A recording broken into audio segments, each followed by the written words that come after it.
Hello, everyone, and welcome to this new episode of Open Book Entrepreneur. I am thrilled that we have Dee Brown here with us. Sorry, Dee Bowden here with us, and she's actually founder of Collect the Cash, and she helps businesses collect cash from their invoices. So, Dee, very warm welcome.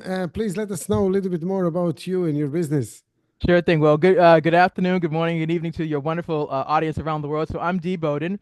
My fun facts are I'm originally from Boston. I live in the great state of Maryland. I love smooth jazz, great wines, and Ferris wheels. Those are my fun facts. And then I wrote a book called Collect the Cash, and I actually have a company. My business, my services are called Collect the Cash, and it's based on me working for a small IT company, being part of a collections team, collecting $6 million in 60 days, and then the unthinkable happened.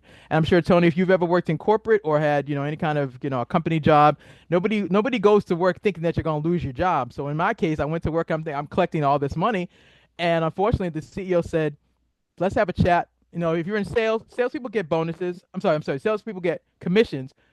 Accounts receivable, we get bonuses. So I'm thinking me and my team, we're about to get a great bonus. I collected $6 million. I'm thinking this 2 months before the Christmas season. I'm like, oh yeah, I'm about to go shopping, have a ball. Well, that didn't happen. Unfortunately, the CEO said, thank you so much for your services across all the departments, and they closed the company and let go of 100 people 2 months before the Christmas season, the holiday season. So after that happened, I'm sure, Tony, just like anybody else in your audience, something in life, if you've ever had something in life jar you, it really kind of like, it kind of sucker punch you, and you're like, oh man, I can't let that happen to me again. So in this case, I didn't want to see another small business go out of business. So let's fast forward to COVID, which will probably make more sense. So as the world is shut down in COVID, so you've got, theater. So for example, I love theater. So when Broadway shut down, every theater house is a business. It has contracts with vendors for the artists, obviously, for the food, the drinks, the whatever. When I saw Broadway shut down, I thought those are small business owners that finally got their first contract to sell their whatever. And those sales that they were counting on didn't happen because the shows never happened.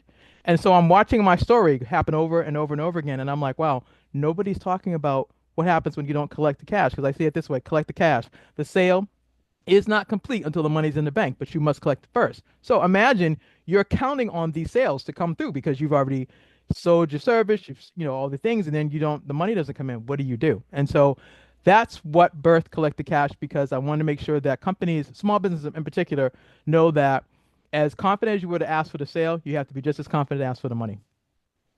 Nice, excellent. And what was one of the biggest successes in your business journey so far?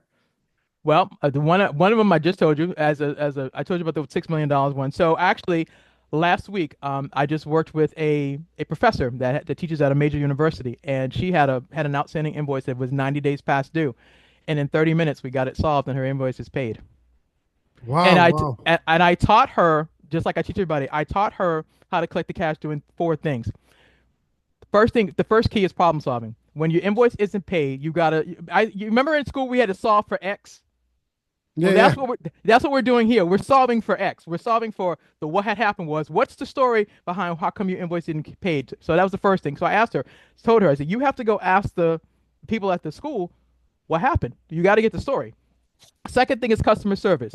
You and I are both, everybody who's in business has to deal with customer service one way or another. So suggested to her, listen, your customer service is to follow up with the university and find out how come they didn't pay you, and then get whatever issue resolved. So it's problem solving, customer service, gratitude.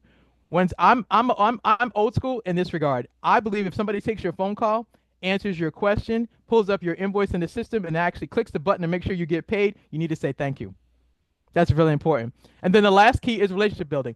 How did you and I get together? Because we built a relationship. Actually through Facebook. I responded to one of your posts and I said, okay, yeah, I have a story that I can tell that can actually help your audience. So my four keys to collect the cash are, once again, problem solving, answering the question of what had happened was, because it's all when your invoice isn't paid, especially if it's overdue, you got to get to the story, because until you find out what happened, you're not going to be able to know how to resolve it. Second key, customer service. That's what you do to continue to build a relationship with your client. Third, the softer key is gratitude. You always express gratitude. If you think about it, when you get an invoice from a client, it usually says thank you for your business, because you have a choice with who you do business with. Then the fourth key is relationship building. You have to continually build relationships with the people that you serve, people who you invoice, and people who actually pay you. It's really important. So those are my keys. And so in 30 minutes, we solved her issue. And a week ago, actually last Friday, invoice was paid in full. Wonderful, Um, wonderful. And what's your goal for your business for next like 3 to 5 years? my goal for my business in the next 3 to 5 years is that I would be one of the key thought leaders in this space, and that people will want to know, okay, so how do you collect the cash? How do you help us get our invoices paid? Can you come in and teach us how to do this? And so my goal eventually is to be a speaker or be a trainer and come into corporations and into companies and say, okay, where's your team? Because here's the thing, the CFO, he or she is concerned about, day sales outstanding and all the money, but it's the people that are on the front lines. I need to talk to them because although I'm successful in what I do, I'm still a practitioner at heart. And so my heart is with the people who actually do the work and help them to get better. So they don't see it just as it's just a back office thing, but they're collecting the money is tied to sales, and the sales is equals profit. And as you increase your sales, increase your revenue, increase your invoices getting paid, that's profit for everybody. And I want people to understand how much that matters. And so eventually that's my biggest goal is becoming a speaker, being a trainer, and eventually getting on stages and talk about this, and come out to seeing what had happened was in collections, and then I tell my story, and then we have some fun and learn how to do this better. Because I have seen in doing this work, there aren't a lot of people that talk about this part of business. Everything else is celebrated, which it should be, but sales and getting paid, they go together. And when I can shift the narrative that it's not just sales as a silo and it's not just AR as a silo, but they go together, that would be a huge win for me. Absolutely. And in terms of like a major tip that you can share with small businesses that or medium-sized businesses that are struggling to collect cash right now, what would that be? So I actually have, so funny you asked. I have a free resource that's actually called Five Tips to Collect the Cash, and they can go to www.collectthecash.biz/book. I'm sorry, slash free resource. It's www.collectthecash.biz/free resource. I actually give you 5 tips, more than you can get from listening to us for a couple of minutes. But I give you 5 tips on what to do, and in addition to that, I have a book actually called Collect the Cash. But the 5 tips will get you from being unstuck to getting paid.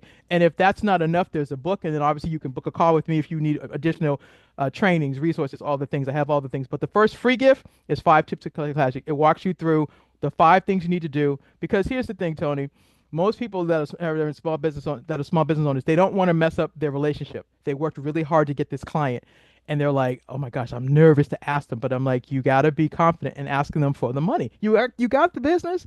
The business goes with sales and getting paid." So I teach you through my 5 tips how to collect the cash, how to ask for it without offending your client, making sure that you still continue to do good service, provide good service for them. And I give you more things, more than I can give you on the call right here, right now. Excellent. Yeah, I mean, I can share definitely this in the description of this video and also the podcast episode. And on top of that, like you mentioned, you have a book. Can you tell us a little bit more about your book? What is it about, and where people can actually find it? Sure thing. So the book is actually called Collect the Cash. The sale is not complete until the money's in the bank. And so the short story is, I said I shared earlier when I was watching Broadway get shut down. I love theater, so I'm seeing my story on fleek. And so my book coach said to me, "D, you have a system. You can teach small business owners how to win." And I don't know if you've ever played jump rope, but we played this thing called double dutch. And she was trying to get me to do it. I was like, nope, yep, nope, nope. Finally, she won. That's how come there's a book. So my book is my story about why collecting the cash matters. So it talks about the mindset you have to have. Like, for example, are you a sports fan? Yeah. Perfect. So you'll appreciate this. So in my book, I have something called the collection zone. So we just finished watching the Super Bowl. So there was pregame celebrations and mindset that the players went to. So I teach you in business that before you go make your collection call, you got to do your pregame mindset work. So basically, see yourself successful. If this customer is challenging, what do you need to do to get yourself ready to get on the phone? So or on Zoom or on Google Meets or whatever it is. So that's one. Game day is your list of accounts, and you got to make your calls. You got to go old school and make your calls or send your emails, whatever. But so my collection zone is pregame, the mindset work in order to see yourself successfully collecting this money. Game day is actually getting on the call, making your phone calls, and then post game is celebrating. I'm old school. I believe you need to sell every dollar that you collect. You need to celebrate. You need to have clappers, confetti. I don't care what you do, but you got to celebrate it. And that's a mindset shift because people won't see it as, oh, I'm just dialing for dollars. Like, no, no, no. You're getting the revenue in your business so you can keep doing your thing, whatever your thing is. So I teach you in the book how to do that, and I also provide scripts on what to say and how to say it because unfortunately this isn't something that's necessarily taught. You kind of like learn it through trial and error, and you finally figure out, okay, I need to say it this way, I need to ask this question, I need to take notes, all the things. So in my book I give you the scripts, I give you the collection zone, because I believe that collections unfortunately in business gets a bad rep, but if you can change your mindset to see it that as a part of your sales process, you'll go from, what had happened was to how do we win.